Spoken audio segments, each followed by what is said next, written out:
Alright, let's create this reply count updated bit in here. So if we head into our events section here, we can go ahead and get something like retweet count updated. And then we can go ahead and copy this class and call it reply count updated. And what we want to go ahead and do now is just add in all the requirements in here. So in this case, we're going to have inside reply count updated, we're going to have a tweet just like we do there, and we're just going to have a broadcast width in here. So we don't need anything more complicated than this, but this should essentially now allow us to use this one here. So this will now go ahead and broadcast that the reply count has been updated. This is composing, we can get rid of now. Reply form is fine. And then what I want to go ahead and sort out now is if we essentially head into our tweet pages component in here, you can now see that we, in this case, have the opportunity in here to head into tweet. If we go in, we add a few images here, you can see that this works fine. We can get rid of it. Let's go ahead and see what happens in the database if we try to submit it. So at the moment, I'm gonna go ahead and delete all tweets but one.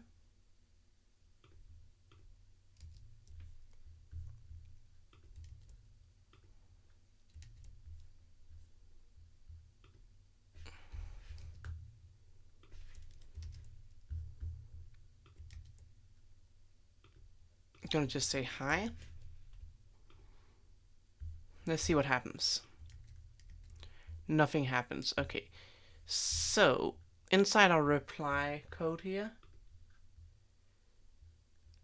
we want to go ahead and import this class. So that's imported now.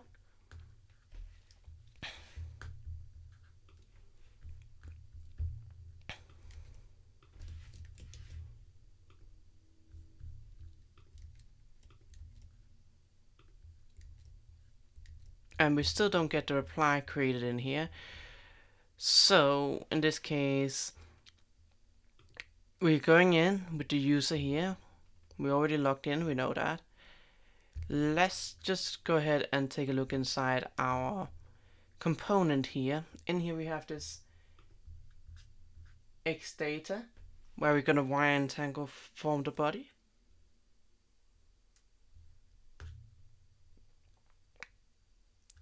In here we have a button with a submit, which is perfect. That's what we need there. So in this case, let's go ahead and see what happens when we try to reply up here. So we say this is a wire.tweet. I think we need to say reply.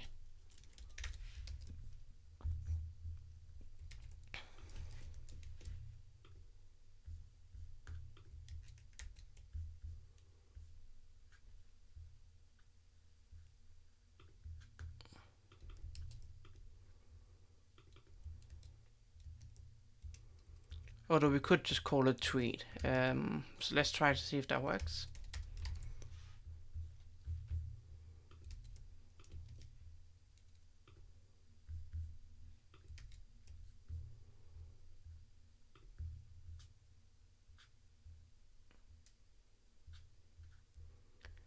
We also need to add in here a submit.prevent with a reply.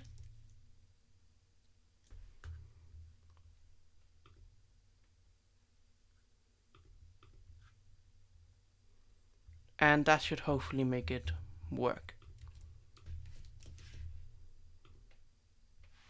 Okay, we're getting an error now, which is fine. That's essentially what we're looking for here.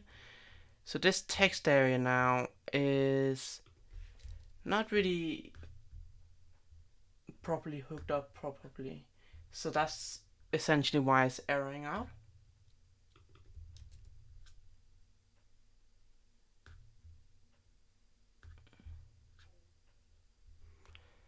because we need to call this X model body. Because if you remember up here, we call this body.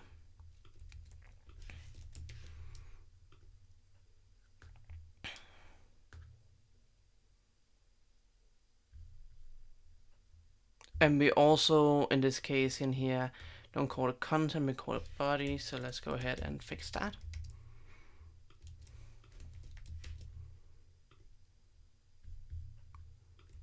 There we go. And now we have replied. You can see we have the parent ID here.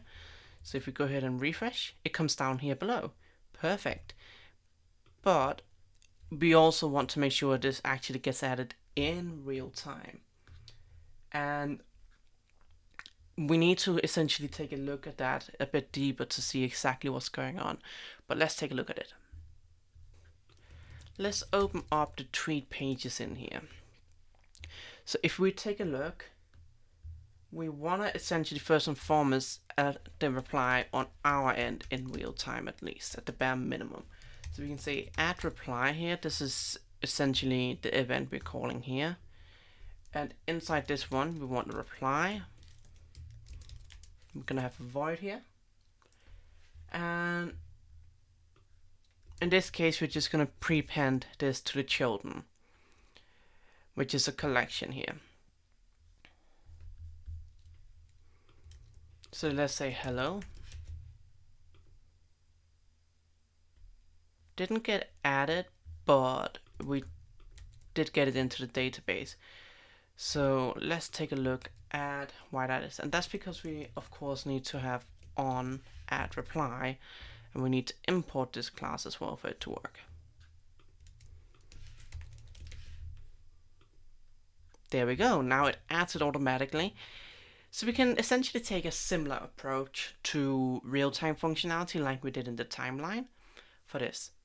Okay, so what we can do now is, just like we did in the timeline where we automatically get tweets added to the application, we can go ahead and do something relatively similar for when tweets was created. So let's go ahead in here and below here have an on when tweets was created.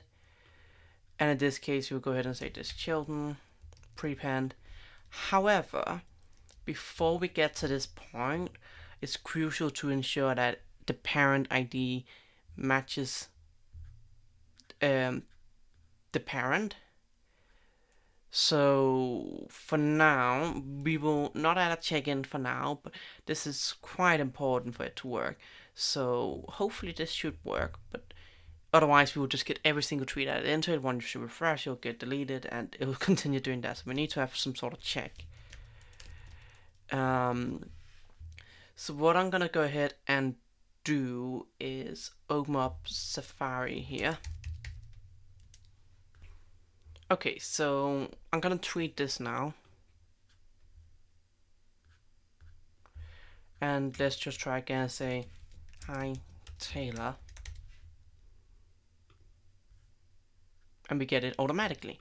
So now, I guess the key thing in here is just to make sure we say if tweet, in this case, parent ID is set. That's the first thing before we continue. So we can go ahead and say essentially if it isn't set, in this case we're just going to return and do nothing, because in that case we know for a fact that we do not want to continue. The second thing we can then go ahead and do is check if, in this case,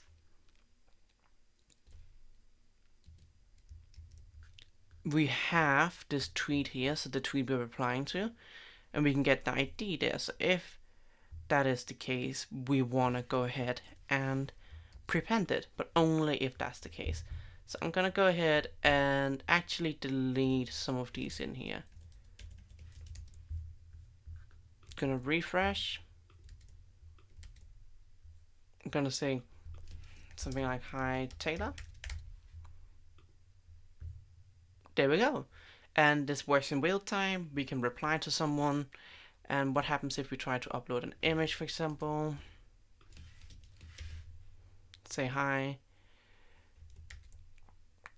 and it does work. We just need to make sure the image is displayed correctly. So at the moment we haven't gotten to the part where we're adding images into the tweets tables, so that's going to be the next thing we're going to be working on. We're going to be doing that on both in here on the reply section, but also on the timeline where we compose. We can do it on both side pages, so you can go ahead and add it in. But that's actually everything for this video, so thank you very much for watching it. Please hit the like and subscribe button, and I'll see you in the next one.